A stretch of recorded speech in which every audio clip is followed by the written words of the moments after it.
ఈసారి దివాళీ అయితే నాకు చాలా స్పెషల్ అనిపించిందండి. ఎందుకు అంటే ఈసారి మమ్మీ వాళ్ళ ఇంటికెళ్ళి అక్కడ దివాళీ సెలబ్రేట్ చేసుకున్నాను. దట్టు మమ్మీ వాళ్ళ ఇంటికి మా తోడికోడలు వాళ్ళు, అక్క, తమ్ముడు, గుంటూరు డిస్ట్రిక్ట్ నుంచి అమ్మమ్మ, అత్త వీళ్ళందరూ వచ్చారనమాట. వీళ్ళందరి మధ్యలో చేసుకునే నాకు చాలా హ్యాపీ అనిపించింది.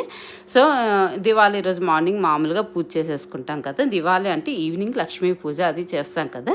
సో ఈవినింగ్ మంచిగా రెడీ అయిపోయి లక్ష్మీ పూజ స్టార్ట్ చేసేసాం అనమాట. ప్రసాదం అది పెట్టేసి స్వీట్ చేసి పెట్టేసి కొబ్బరికాయ కొట్టేసాము. ఈ దియా సెట్ నేనైతే విజయవాడ అర్బన్ లూమ్స్ ఎగ్జిబిషన్లో తీసుకున్నాను. షార్ట్ వీడియో కూడా పెట్టాను, చూడని వాళ్ళు ఉంటే ఒకసారి చూడండి. అది తులసికోట దగ్గర పెట్టాను. ఎంత బాగా అనిపించిందో నాకైతే. సో మమ్మీ వాళ్ళది XXX అనమాట. తమ్ముడు దివాళీ రోజు మధ్యాహ్నమే మొత్తం లైటింగ్స్ అన్నీ సెట్ చేసేసాడు. సో కింద టెనెంట్స్ ఉన్నారనమాట. వాళ్ళు కూడా ఎంత మంచిగా రంగోలీ వేశారో వేసి మంచిగా దీపాలన్నీ పెట్టారనమాట. చాలా బాగా వేశారు రంగోలీ అయితే. వాళ్ళు కూడా కింద అంతా కూడా దియాస్ పెట్టి లైటింగ్స్ అన్నీ డెకరేట్ చేసుకున్నారు.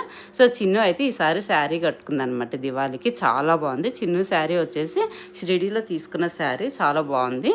సో నేను తీసుకున్న శారీ శతమానం సిల్క్స్లో తీసుకున్న విజయవాడ. చాలా బాగా అనిపించాయి మాకైతే. మీకు ఎలా అనిపించాయి శారీస్ కామెంట్లో పెట్టండి.